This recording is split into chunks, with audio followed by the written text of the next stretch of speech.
The time has finally come. This is an episode that I have been very much looking forward to. My first glass of whiskey out of dry January.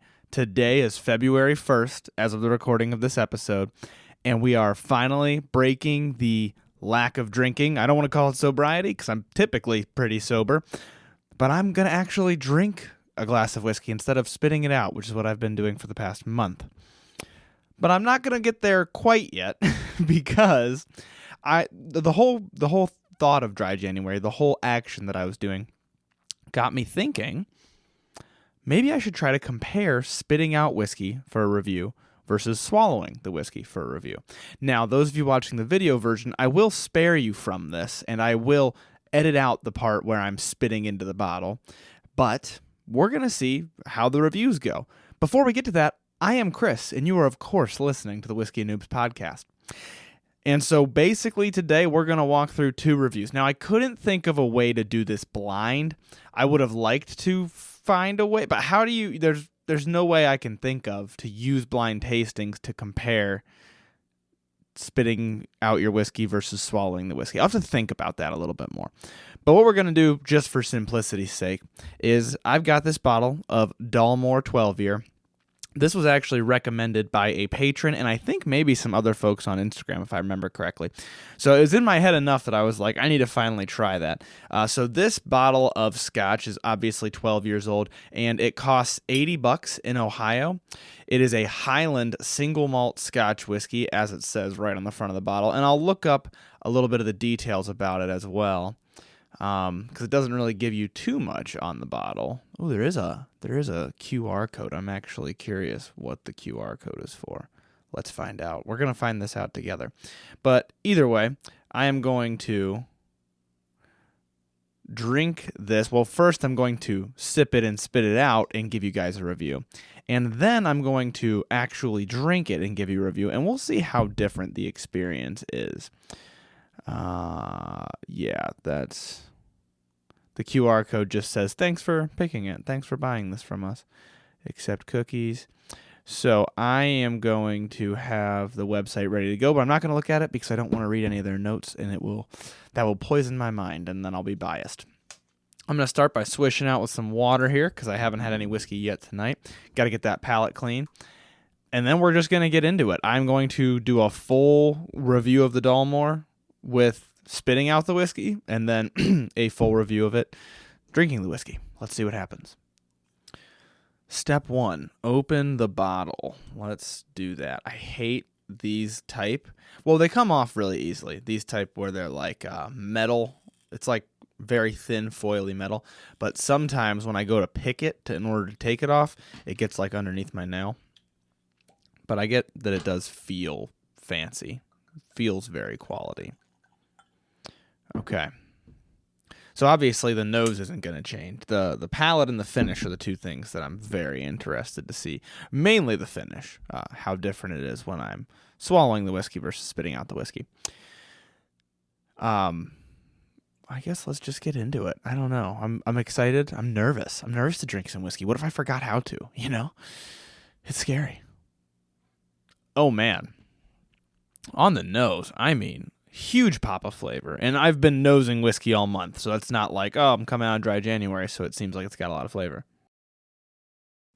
There's a dark fruit, there's a little bit of a spice, definite maltiness, and there's a little something else that I can't fully nail down. Maybe it's like a cocoa or like a nuttiness. It's very different for a scotch. This one note is very different than what I've got from most scotches. This is definitely a darker sweetness than I typically get from the scotches that I've had on the show so far. So let's go ahead and take a sip of it, and once again I'll cut out the spitting for you guys because you don't need to see that. And then we'll run through a quick review of it, and we'll try it again without spitting it out. Oh boy. First sip and a half, and this is tasty. I mean, this has a ton of flavor to it. What I'm really intrigued about so far is I'm getting a deep sweetness, but I'm also like a more of a brown sugar than a white sugar, more of a caramel than a vanilla, that type of a thing. But with that, I'm getting this fresh kind of herbal, almost grassy flavor, which usually I don't get the two of those at the same time. So that so far is very intriguing to me. I'm going to keep digging into it. And I do want to also just throughout this episode kind of talk about my experience with spitting out the whiskey versus actually drinking the whiskey for reviews. And I mentioned this a little bit on the last episode, but I think it's a little bit, I can actually talk about it during this episode since that's what we're doing. And I can get a little bit more in depth without getting just, down a rabbit hole of boringness for you guys. But you might be sitting at home wondering, like, what's the experience? What's the difference in the experience? And of course you can practice it, but I recommend if you do that you try it a few times. It actually does take some getting used to. And for me, that was actually kind of fun because it's been a long time since I've had to kind of quote unquote learn to taste whiskey. And so this was like relearning a little bit. It was kind of like, okay, you've learned to keep your head above water. Now can you swim? That's probably not the greatest analogy. You learned to swim freestyle. Can you swim a backstroke? It was kind of like that. It was like, this is the same, but this is kind of different. I'm a little bit confused. So I had to get my grasp for it a little bit.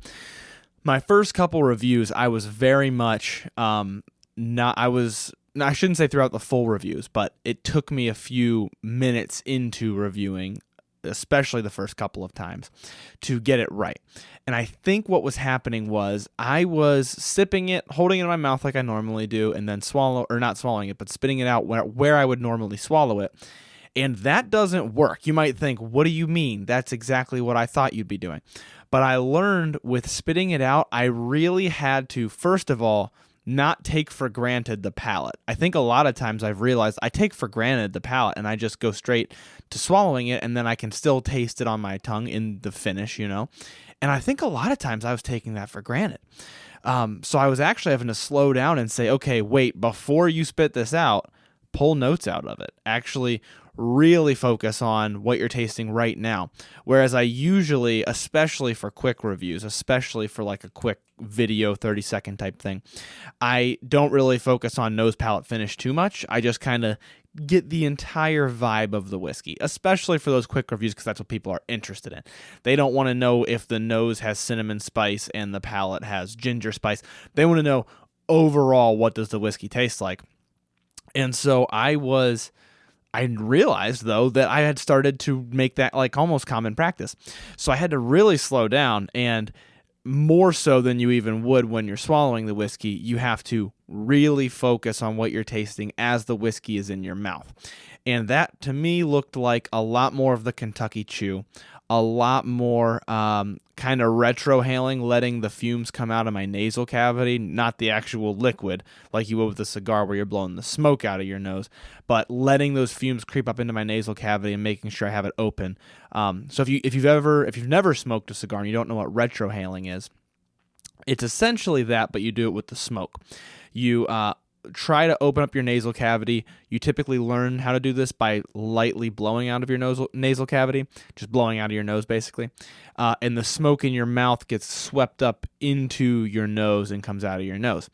And I use that a lot with whiskey, a very similar concept where when I'm tasting it, I'm letting those fumes come out of my nose. And so once again, holding the liquid on my tongue and letting those fumes come out.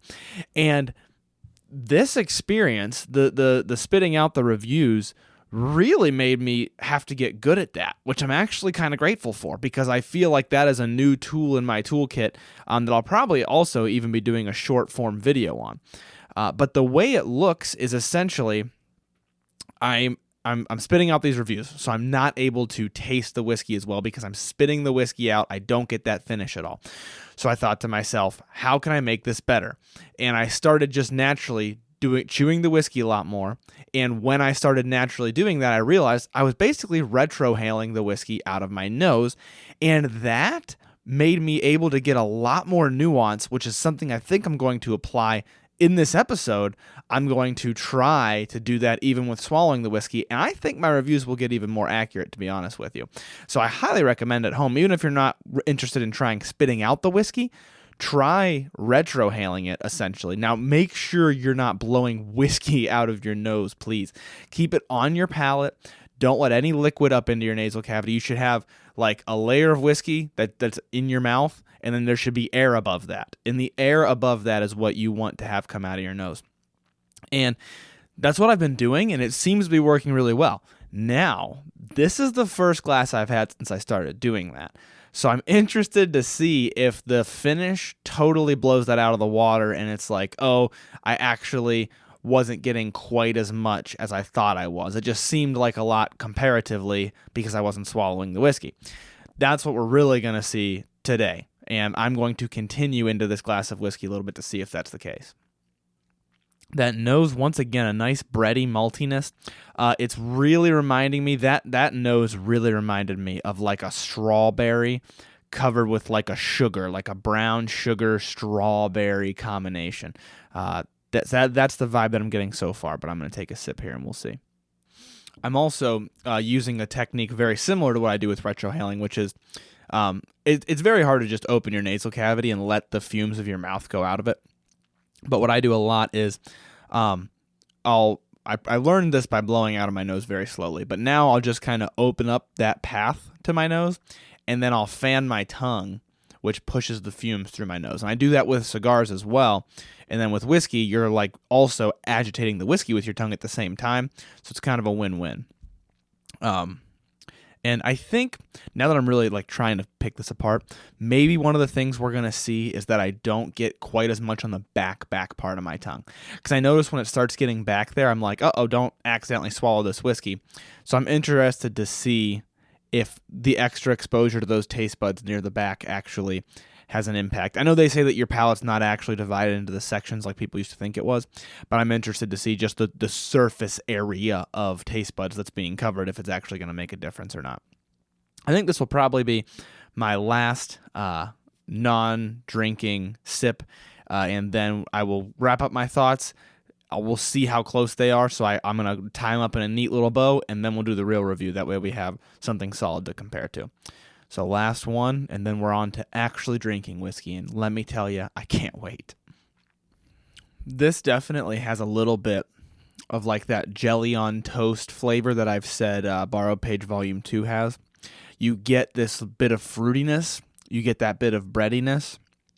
This has an extra step to it, which is the darkness of the sweetness and the lightness of the herbal kind of grassy flavor, which is very interesting. I will say, so as far as flavor goes, I'm blown away. This is incredibly complex, very interesting. The only thing I don't like about it is that it's only 80 proof. For $80, it's only 80 proof. It's 40% alcohol by volume. Not the biggest fan of that, because as I'm sitting here, I'll get all these wonderful flavors, and I find myself kind of wanting more. It's kind of like how sometimes you'll notice like a dish needs a little bit of salt, and you're like, this tastes really good. This is a really good dish. It just doesn't pop quite enough. I'm getting that a little bit with this. So I will say so far that's the biggest disappointment, but overall the complexity of the palate, the body that it has, even at only being 40%, fantastic body, fantastic flavor. So overall, a good impression. So let's wrap it up in a neat little bow, like I said, so we have something to compare to. I don't think the nose is really going to change, but just for the record, the nose that I was getting is maltiness, a little bit of a spice, definitely a dark sweetness, and then as of late, those last couple of noses, definitely some fruitiness. Probably like a bright berry type of fruitiness. Ooh, berry is a good one. I said strawberry, but now I'm like, maybe a raspberry or blackberry. I'll think about that on the next nose. But the nose isn't going to change. On the palate, this is where I want to nail it down. I'm getting a lot of that maltiness up front, but it's not an aggressive, bitter, or harsh maltiness. It's like a warm, almost like warm bread with some dark sweetness. And then I'm still getting some of that fruitiness. So like I said, it reminds me a little bit of that jelly on toast. And then some like herbal flavor joins the party. And I don't know what specific herbs I would say. Not like something strong like a basil or a cilantro, like not that type of a thing. but just general kind of herbal. Like if you were walking through an herb garden, I guess is how I would put it. Kind of reminds me of the smell of fresh cut hay. If you live anywhere where they're farming hay at, not straw, not the gold stuff, but hay, the green stuff. The smell when that's first cut, it kind of reminds me of that a little bit. And then I want to take one more sip, actually. I know I said I wasn't going to, but I want to nail down the finish, because the finish is like the most important part. I want to think about it a little bit extra here. And I'm considering the finish for this after I spit it into the bottle, what flavors are sticking around.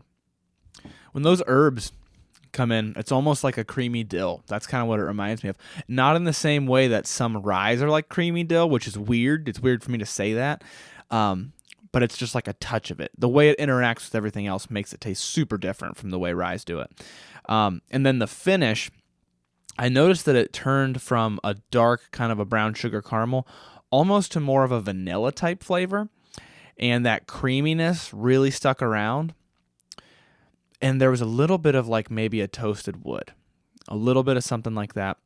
Really, really... And I think I've noticed this. Maybe it's in my head, but I think I've noticed this throughout Dry January. The finish is underwhelming. It's still there. I just have to really, really pay attention to it. Compared to normally, it just kind of is there, and I don't really have to pay much attention to it. I can just say, this is what I'm tasting.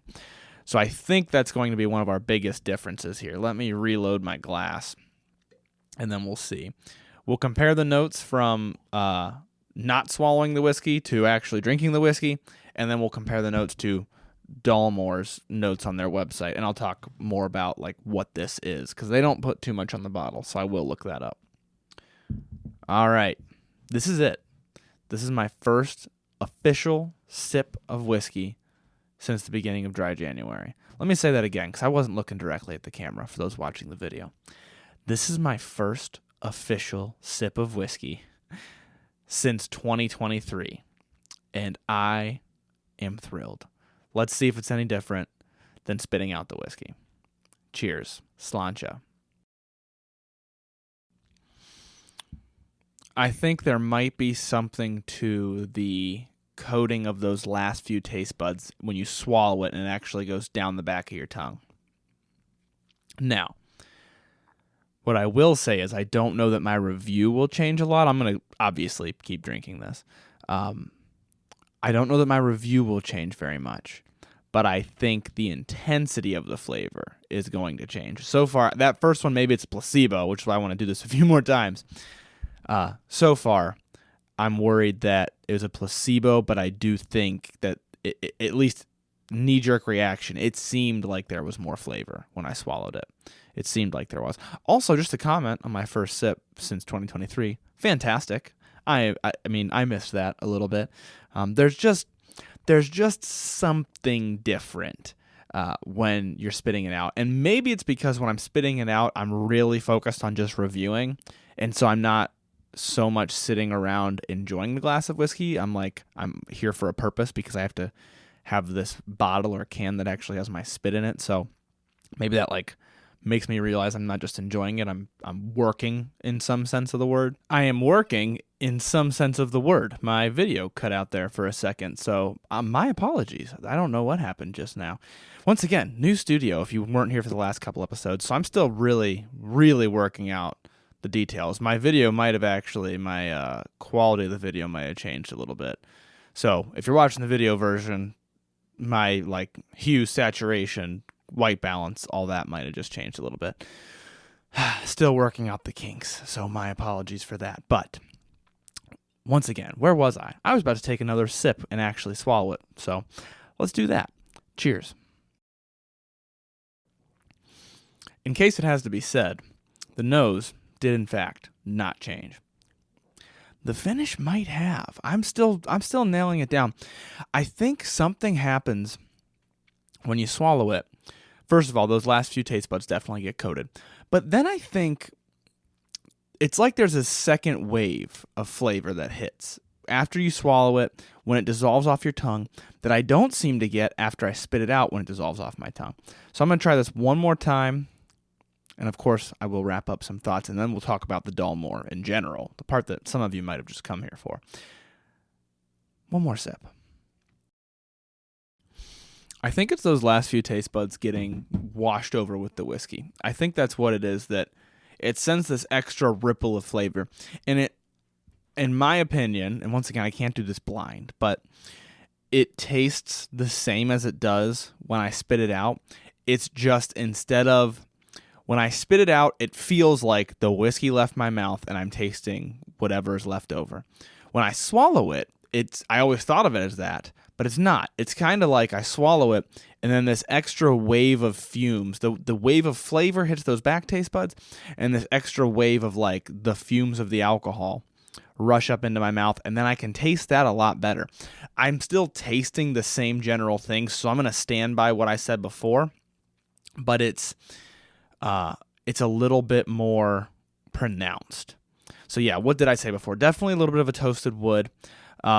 I think it definitely turns into more of a vanilla, more of that creamy herbalness. And then I think I said some toasted wood. Something I noticed maybe with the fruitiness, and I noticed this on the palate actually, not on the finish, is maybe you could argue it's more of a citrus, more of an orange flavor. But on the nose, it doesn't smell like orange to me as much. On the nose, it smells more like a berry. On the palate, I was getting more of an orange. Yeah, that's weird. That is weird. On the palate, it reminds me more of orange, and I kind of just thought, oh, it's berry on the nose, it's berry on the palate. But I think on the palate, it's more of a citrusy or orange. And you could argue that I didn't catch that until I had swallowed it, coated those last few taste buds, and then taken another sip. Because I'm getting it on the palate, but maybe it's because I'd already swallowed some of the whiskey that I'm getting on the palate. I don't know. We'll leave that as an unknown, I guess, for this episode, for this conclusion. Let's read through the Dalmore 12yr, though. Our collections, I'm double-checking to make sure that I'm still recording. For those who keep seeing me look up at my monitor, if you're watching the video version. Okay. No, not the 21-year. I don't have that kind of money. Just the typical 12-year, the Dalmore 12. 40% ABV, we knew that.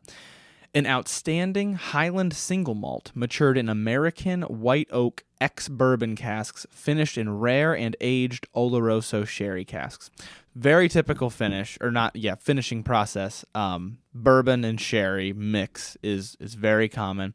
Matured in bourbon, to be clear, and then finished in sherry for this.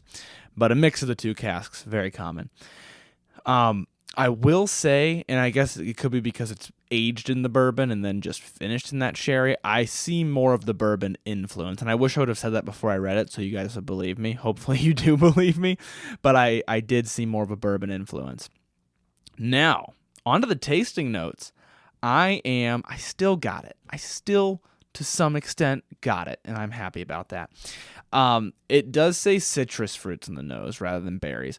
But it also says chocolate and aromatic spices, and usually chocolate is not one that I'm able to nail down, so I'm pretty happy about that. The palate, it says Seville oranges, which, like I said, citrusiness. I definitely got it more on the palate. I would argue significantly more than on the nose. Dried fruits, I would still say that's accurate. There's some of those in there, but more so for me on the nose, which they don't mention on the nose.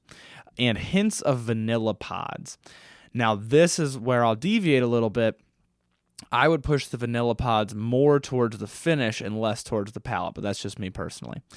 Now, the finish, I'm going to deviate from them, especially so it's roasted coffee and dark chocolate, especially on the dark chocolate. I did not see a lot of dark chocolate. To me, I thought it got a little bit lighter, actually, on the finish. I also did eat dark chocolate earlier. I don't know if that would have a little bit of an impact. I use it as a palate cleanser, usually. However, the roasted coffee, I think, could be what I was calling the toasted wood with spice. I'm intrigued by that, and I'm gonna hunt that one out when I take this next sip, because I could see that for sure. Yeah, it doesn't remind me of dark chocolate on the finish, and maybe it's because I ate dark chocolate earlier. But definitely, I think roasted coffee is good because it has the maltiness, has this kind of a funkiness to it that I can't describe. And I think coffee is a pretty good descriptor. It's almost this little bit of bitterness There's a tiny, tiny bit, for you real fans, there's a tiny, tiny bit of the envelope. There is, for sure. I mean, this is finished with sherry casks, and I get that a lot with sherry. The envelope is like a bitterness flavor, for those who don't know. I say that it reminds me of licking an envelope. There's a tiny bit of that, but there's a different bitterness, which roast coffee might be a very good descriptor for that. However, I will deviate heavily from the dark chocolate. So like roast coffee and dark chocolate sounds to me like a mocha. To me, this is like a French vanilla. It's not a mocha. It's like you get that coffee, you get that little bit of coffee bitterness, but you get vanilla with it. You don't get dark chocolate, or I don't get dark chocolate with it. So that's where I'm going to deviate from those notes a little bit. But overall, so to give my overall opinion of the Dalmore, truly, truly a complex drink. Very tasty. If it was cask strength, it would be a very high scoring, high ranking Scotch for me. I think because it's only 80 proof, I would say that it's not my favorite Scotch in the world. I think it is worth the money though, and that's a distinction I want to make. For $80, I can semi-confidently say I think if you were to give this to me blind, I would know it's a more expensive Scotch because it has so much flavor, so little alcohol taste. I know it's only 80 proof, but even for that, so little alcohol taste. Very sweet. And as you've heard over the course of the past half hour, very complex. You've heard me describe a lot of different things from it, and some of which I nailed compared to what they said, so some of which they're spot on with their notes for my palate, and some of which I disagree with. So in either case, you know that I'm not just making this up or just reading it off the website, because I was wrong on a couple regards. But also you know that they were right on a couple things as well, which to me would indicate this is a very complex thing. Maybe somebody else's palate would get different notes. I almost think the notes list that they give is a little bit lackluster. I almost wish it had some more stuff written. But definitely a tasty one, and this is something I see myself very much when I'm in the mood for a Scotch, but I don't want the kind of lighter licking an envelope profile that I get from some Scotches. When I want something a little bit more deep, and I think the word for why this is so good is body. I mean, so much body, relatively large complexity. Overall, just a nice, interesting drink. It would be significantly more interesting if it was a higher proof. That's my only gripe about it, but you guys know that I like higher proof stuff. If this was like 110, we'd be really talking. Even if I could get it at like 100 and just try it, you know? So that's my only downside, and if that's my only downside, that's pretty good, you know? I mean, it's just the proof of it. And for those who don't know, too, I wanted to clarify on when I say something has a lot of body. I came up with this metaphor a few weeks ago, and I feel like it works really well. When I say something has a lot of body, think of a candle. When you buy a candle, sometimes you'll light it, and you're like, this candle smells so good. And you light it, and you're walking around your house, and you're like, I don't really smell that candle. That is the candle version of not having a lot of body. So when I say a whiskey with a lot of body, it's the taste equivalent to I lit the candle and now my whole house smells like this candle. That is what's happening in your mouth. It's like I took a sip of it and my whole mouth is tasting this flavor. Whereas sometimes it's like I kind of have to really focus to get that flavor. That's what I mean when I'm talking about the amount of body that a whiskey has. It's kind of like volume of flavor, but it incorporates like a roundness of flavor, and everybody uses it a little bit differently. But that's the metaphor for what I'm thinking of. And this has a lot of that, especially being only 40% ABV. A lot of times you don't get very much body at 80 proof, and this has it. So I will give them that. Once again, I'll just complain that it's not higher proof, but worth the money. I'm glad I bought it. I will absolutely be drinking this bottle. I don't want anybody to think like, oh, he doesn't like it. I'll be drinking this. This is very tasty. This is something I would buy at this price point, at the $80. It is going to get added to my quick review guide that I have on Patreon, but just to spoil it a little bit, I'm going to guess that I would go up to like maybe $92, because it really is that complex. It really does have that much body. It really, especially that bourbon cask comes through with those like brown sugary, nice flavors. There's this weird light herbaceous flavor that mingles in with it. Really enjoy it. So Very tasty. I will probably be having this with a cigar soon because I want to try that. And I would say overall, it has my seal of approval in terms of the cost. But make sure you like the things that I'm talking about because we are absolutely in that price range where it really depends on if you like the specific things that I'm talking about. Now, to wrap up our thoughts on spitting versus swallowing, this really made it clear to me, and maybe I'm biased because I couldn't do this blind, but I think what it made very, very clear to me is you get the same type of flavors, you just get them better when you swallow the whiskey. It's just easier to pick them out. So especially if you have a hard time hunting down notes, you might have a really hard time with spitting out the whiskey. But it's also one of those things that comes with practice. I mean, maybe getting good at tasting whiskey and spitting it out will improve your ability to taste whiskey when you're not spitting it out, because then you're really going to have more flavor. Maybe that could be the case. I'd actually like to try that with like a newer guy. I might have to talk to one of my buddies. But I could see that helping as well. If anybody tries that, please let me know. So overall, I don't think it messes up your reviews. And this is, once again, this is an industry thing. A lot of people do this in the industry. Judges, distillers, blenders, tasters. It's very common. And I think that's why it's common. But I do think you got to be careful that you know what you're doing. Because like I said, in the beginning of some of those reviews, I was like, why am I not tasting this very much? And it took some fiddling around. I remember I recorded one for Patreon, and I literally sat there and just kept tasting it because I wanted to get it right. And by the end of that review is when I started doing that retrohaling thing. I really thought I was getting the hang of it. And I still think I am. I still think a lot of the stuff is going to taste very similar. It's just you get more of it, because it coats those last few taste buds when you swallow it. It gives you that extra gust of the fumes on the finish. It just gives you a little bit extra oomph. But if you're confident in your tasting abilities and you really focus and you really try that retrohaling and try the Kentucky chew where you're chewing the whiskey a little bit and all that, I do think you can get a reliable review and you can get a good idea of the whiskey that you're drinking. If that's something that interests you, especially for those of you who, you're trying not to be intoxicated, maybe you have to go somewhere later, but you still want to try this whiskey, something like that. I guess one caveat that just popped into my head, maybe don't do that with somebody else's whiskey. It very well might offend them, so just bear that in mind. But I'll leave you at that word of caution because I think we've beat this dead horse. Fantastic review of the Dalmore. A fantastic glass for me to leave dry January with. And this was a fun little experiment. If I think of a way to do it blind, maybe we'll do it again, but we'll do some kind of a blind tasting to try to prove it out. That's all I've got for this episode, though, guys. So I will leave you with learn to drink, drink to learn.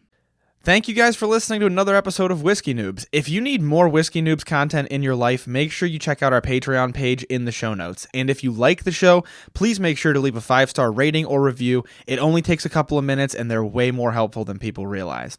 If you want to do tastings alongside the show, make sure you join the email list by sending an email to whiskeynoobspodcast@gmail.com with a subject line that says email list. You'll receive monthly emails with a list of the whiskeys that will be featured throughout the month so that you can buy them ahead of time. You can also find more Whiskey Noobs content on Instagram at @whiskey_noobs and on TikTok at Whiskey Noobs Podcast. Once again, thank you guys for listening.